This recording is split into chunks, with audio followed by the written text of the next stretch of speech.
வணக்கம் ஃப்ரெண்ட்ஸ், எல்லோரும் எப்படி இருக்கிறீங்க? நல்லா இருப்பீங்கன்னு நினைக்கிறேன். இன்றைக்கி நம்ம வீடியோவில் என்னது பார்க்க போகிறோன்னா, ஒரு சீலிங் ஃபேன் தான் எப்படி செய்யணும் அப்படிங்கிறத பார்த்துடலாம் வாங்க. அதுக்கு 5mm தான் எடுத்து வச்சுருக்கேன். பாருங்கள், இது வெள்ளை கலர் பாசி, இது சுகர் பீடு, இது மஞ்சள் கலர் பாசி. எல்லாமே 5mmல தான் போட போகிறோம். எப்படி போடணும் அப்படிங்கிறத பார்க்கலாம். ஒரு 2.5 அடி ஒயர் எடுத்திருக்கேன். அதில் 4 பாசி போட்டிருக்கேன். 3 பாசி வெள்ளையும் ஒரு மஞ்சள் கலர் பாசியும் போட்டு வச்சுருக்கேன். பாருங்கள், அந்த மஞ்சள் கலர் பாசியில் இந்த பக்கத்தில் உள்ள டொயினை குறுக்க விட்டு எடுத்துக்கிடணும். குறுக்க விட்டு எடுத்துகிட்டு நம்ம சென்டர் படுத்திக்கிடலாம். சென்டர் படுத்திக்கிட்டு அதில் நடுவில் ஒரு டிசைன் தான் கொண்டு வரோம். இப்போ பாருங்கள், இந்த பக்கத்தில் 2 மஞ்சள் கலரும் 2 வெள்ளையும் போடணும். இதில் நம்ம எக்ஸ்ட்ரா ஒரு பூ போட போகிறோம். அதே டொயினையே ரவுண்டில் கொண்டு அந்த மஞ்சள் கலர் பாசியில் கொடுத்து எடுக்கணும். அப்போ நமக்கு இதில் 2வது லைன் இப்போ வரும். முதல் லைனில் ஒரு பூ தான் போட்டிருக்கோம். இதில் நமக்கு 3 பூ வரும். இப்போ முதல் பூ போட்டிருக்கோம். இப்போ 2வது பூ எப்படி போடணும்னா, ஒரு வெள்ளையும் அதுக்கு பிறகு ஒரு மஞ்சையும் போடணும். முதல்ல வெள்ளை போடணும், 2வது மஞ்சள் போடணும். அதுக்கு அடுத்தது இடது பக்கத்தில் உள்ள டொயினில் 2 வெள்ளையும் ஒரு மஞ்சையும் பாருங்கள், இதே போல் போட்டுறணும். அப்போ 3 பூ. அடுத்த லைனில் 2 வெள்ளையும் ஒரு மஞ்சையும் போடணும்.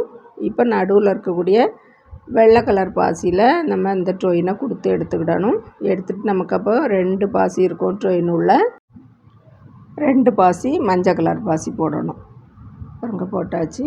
இப்போ அந்த மஞ்சள் கலர் பாசியில் இந்த பக்கத்தில் உள்ள டொயினை கொடுத்து எடுத்துக்கிடணும். அப்போ நமக்கு 2 பாசி டொயின் உள்ள வந்துடும். அதுக்கு பிறகு இந்த பக்கத்தில் உள்ள டொயினில் பாருங்கள், இதே மாதிரி இப்படி ஒரு டிசைன் வரும். இப்போ இந்த பக்கத்தில் உள்ள டொயினில் 2 வெள்ளை பாசி போட்டுறணும். பாருங்கள், போட்டாச்சு. இப்போ நமக்கு கீழே ஒரு பூ போட்டிருக்கோம். அதுக்கு பிறகு 3 பூவாட்டு 2 லைன் போட்டிருக்கோம். இதே போல் நமக்கு மொத்தம் இன்னும் 8 லைன் கொண்டு வரணும். மொத்தம் 10 லைன் இருக்கணும். முதல்ல அடுத்தது போடும்போது முதல்ல ஒரு 3 பாசி போட்டுக்கிடணும். அதுக்கு பிறகு கீழே உள்ள பாசியை கொடுத்து எடுக்கணும். 2 பாசி போடணும்.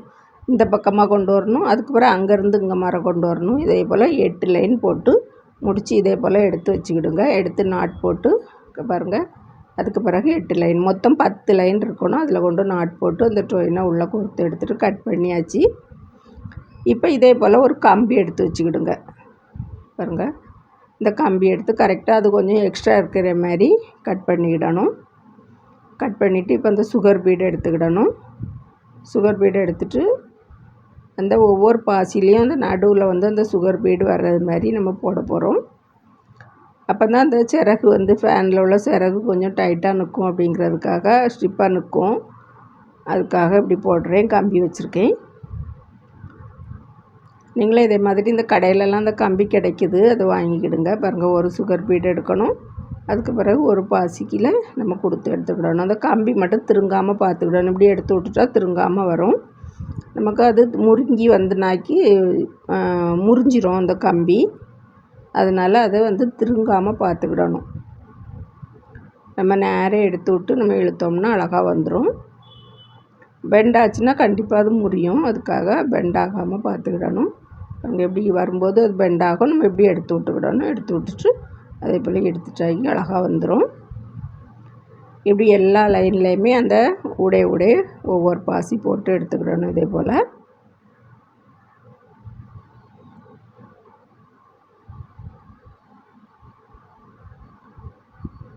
பர்கேரி நம்ம இந்த பக்கத்தில் உள்ள கம்பிலையும் இதே போல் போட்டு எடுத்துடலாம். இப்படி கொடுத்து எடுத்துட்டு அதுக்கு பிறகு ஒரு பாசி போடணும். ஒரு சுகர் பீடு. ஏன்னா அது இதை விடையும் கொஞ்சம் பெரிய பாசி போட்டால் அது நான் போட்டு பார்த்தேன், கரெக்டாக நிற்க மாட்டேங்குது. ஒரு மாதிரி நெளிஞ்சிக்கிட்டு போச்சு. அதனால தான் இப்போ சுகர் பீடு போட்டிருக்கேன். சுகர் பீடு போட்ட உடனே கரெக்டாக அழகாக உட்காந்துருக்கு. நல்லாவும் வந்துச்சு.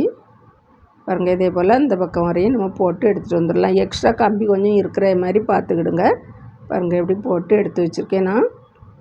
இதே போல் நமக்கு கடைசியில் வரும்போது அந்த 4 பாசிலையும் நமக்கு பாசி போட வேண்டாம். அந்த பக்கத்தில் வரும்போது பாருங்கள், பாசி போடாமலே அந்த கம்பியை உள்ள வரையும் கொண்டு ஒரு கம்பி அந்த பக்கமாகவும் ஒரு கம்பி இந்த பக்கமாகவும் நம்ம எடுத்து வச்சுக்கிடணும். இதே போல் நமக்கு 3 பீஸ் போட்டு எடுத்து வச்சுக்கிடணும். பாருங்கள், நான் 3 பீஸ் போட்டு எடுத்து வச்சுருக்கேன். அப்படி அந்த கம்பியை போட்டுட்டு நல்லா இப்படி நல்லா நீவி விட்ருங்க. அப்போ தான் அந்த கம்பி சுருண்டு கிடக்காமல் நல்லா நீளமாக அழகாக வரும். அப்படி இந்த கம்பி இல்லாத பட்சத்தில் உங்களுக்கு கம்பி இல்லை எனக்கு அப்படின்னா நீங்கள் இதே மாதிரி 2 பீஸ் போட்டு ஜாயின் பண்ணிவிடுங்க. அப்போ 6 பீஸ் போட வேண்டியிருக்கும். அப்போ கம்பி போடாண்டாம். ஆனாலும் அது கம்பி வச்சு கட்டினா தான் நல்லா நிற்குது. அதனால தான் நான் கம்பி எடுத்திருக்கேன். நீங்கள் கம்பி இல்லைன்னா 6 பீஸ் போட்டு எடுத்து வச்சுக்கிடணும். அப்போ 3 பீஸ் 2 பீஸாக ஜாயின் பண்ணும்போது 3 பீஸ் நமக்கு வேணும் சிறகுக்கு. அதுக்கு பிறகு ஒரு ட்ரெயின் எடுத்து வச்சுக்கிடுங்க. ஒரு 2 அடி ஒயர் எடுத்து 6 பாசி போட்டு வச்சுருக்கேன். அந்த வெள்ளை கலர் பாசி 6 பாசி போட்டுட்டு இந்த 6வது பாசியில் இப்படி குறுக்க விட்டு எடுத்துக்கிடணும். ஒரு பாசியில் 6 மணிப்பூ போட்டிருக்கோம். அதுக்கு அடுத்தது 5 மணிப்பூ வரும். இப்போ நமக்கு ஒரு பாசி ட்ரெயின் உள்ள இருக்குது. 4 பாசி போடணும். 4 பாசி போட்டுட்டு இன்னொரு பக்கத்தில் இருக்கக்கூடிய ட்ரெயினை குறுக்க விட்டு எடுக்கணும். இப்போ பக்கத்தில் இருக்க பாசியை இந்த ட்ரெயினில் கொடுத்து எடுத்துக்கிடணும். பாருங்கள், அந்த பாசியை எடுத்துக்கிடணும். அப்போ நமக்கு இப்போ ட்ரெயின் உள்ள 2 பாசி வந்துடும். அடுத்தது 3 பாசி போடணும். பாருங்கள், 2 பாசி இப்போ ட்ரெயின் உள்ள வந்துடுச்சு. ஒரு 3 பாசி போட்டுடலாம். அதுக்கு பிறகும் பக்கத்தில் உள்ள பாசியை கொடுத்து எடுத்துக்கிடணும். கொடுத்து எடுத்துகிட்டு மறுபடியும் 3 பாசி போடணும். இதே போல் நம்ம சுற்றி எல்லாமே போட்டு எடுத்துகிட்டு வந்துடலாம். பாருங்கள், இப்போ கடைசி பூ போட போகிறோம். கீழே உள்ள பாசியும் எடுக்கணும், சைடு பாசியும் எடுக்கணும். அப்போ நமக்கு 3 பாசி வந்துடும். 2 பாசி போடணும். போட்டு இந்த ரவுண்டையும் முடிச்சிடலாம். அதுக்கு பிறகு அடுத்த ரவுண்டில் 4 மணிப்பூ போட போகிறோம். இப்போ ஒரு பாசியில் ட்ரெயின் இருக்குது. 3 பாசி போடணும். இதே மாதிரி இதையுமே நம்ம சுற்றி போடணும். பாருங்கள், இப்போ 3 பாசி போட்டிருக்கோம். ஒரு பூ போட்டிருக்கோம். இப்போ பக்கத்தில் உள்ள பாசியை எடுத்துக்கிடணும். அதுக்கு பிறகு இப்போ 2 பாசி இருக்கும். 2 பாசி போடணும். இதே போல் 2 பாசியாக போட்டு இதையுமே எல்லா பாசிலையும் சுற்றி போடணும். பாருங்கள், போட்டாச்சு. இப்போ கடைசி பூ போடும்போது 3 பாசி இருக்கும். ஒரு பாசி போட்டு இதை முடிச்சிடலாம். முடிச்சுட்டு இப்போ அடுத்தது கீழே இன்னொரு பாசியும் எடுத்துக்கிடணும். அப்போ 2 பாசி இருக்கும் கீழே. மேல் பக்கத்தில் 3 பாசி போடணும். ஒரு வெள்ளை, ஒரு மஞ்சள், அடுத்தது ஒரு வெள்ளை. ஏன்னா அடுத்தது 6 மணிப்பூ நடுவில் வரும்போது அது எல்லாமே மஞ்சள் வரணும். அதனால தான் இதே மாதிரி போடுவோம். உங்களுக்கு இப்படி போடுறதுக்கு உங்களுக்கு தெரியலை அப்படின்னா முதல் ரவுண்டு நம்ம 6 பாசி போட்ட பாருங்க, அதை நீங்கள் மஞ்சள் கலர் போட்டுக்கிடுங்க. அப்போ ஈஸியாக இருக்கும்.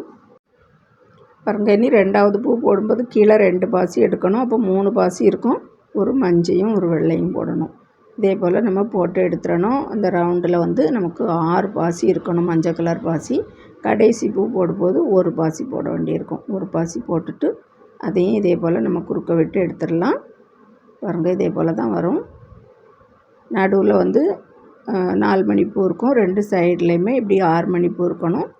சைடில் சுற்றி அந்த 6 மணிப்பூவை சுற்றி 5 மணிப்பூ இதே மாதிரி இருக்கணும். இப்படி நடுவில் ஒரு பூவும் எடுத்து வச்சுக்கிடுங்க. ஏன்னா அதில் அந்த ஃபேனில் அந்த தலையில் இப்படி ஒரு டிசைன் இருந்த மாதிரி இருக்கும் நடுவில். அதனால் எந்த டிசைன் உங்கள்கிட்ட இருக்கோ அதை வச்சுக்கிடுங்க. நான் உங்களுக்கு எல்லாமே ஒரு சாம்பிள் காட்டியிருக்கேன். பாருங்கள், நான் இந்த சின்ன பூவை தான் அதில் வைக்க போகிறேன். இப்போ எப்படி கொடுத்து எடுத்துக்கிடணும். இந்த பூ வெளிப்பக்கமாக தெரிகிற மாதிரியும் வைக்கலாம், அல்லது உள்பக்கமாக நம்ம அப்படி கமத்தி வைக்கிற மாதிரியும் வச்சுக்கிடலாம். எப்படி வேணாலும் நம்ம இஷ்டம் எப்படியோ அப்படி வச்சுக்கலாம். இப்போ ஒரு சின்ன சுகர் பீடு போட்டுட்டு மறுபடியும் அது வழியே கொடுத்து எடுத்துட்டு அப்போ நமக்கு அந்த மஞ்சள் கலரு நடுவில் அந்த பூ இருந்த மாதிரி இருக்கும். இப்படி கொண்டு அந்த ட்ரெயினை அந்த 6 பாசிலையும் கொடுத்து எடுத்துகிட்டு நாட் போட்டுடலாம் ஃப்ரெண்ட்ஸ். இனி அடுத்தது நம்ம சிறகெல்லாம் ஜாயின் பண்ணுறது எல்லாமே அடுத்த வீடியோவில் பார்க்கலாம் ஃப்ரெண்ட்ஸ். வீடியோ பார்த்ததுக்கு ரொம்ப ரொம்ப நன்றி. இன்னொரு அழகான வீடியோவில் சந்திக்கிறேன். விரல் வலி கலைகள் தொடரட்டும். நன்றி, வணக்கம்.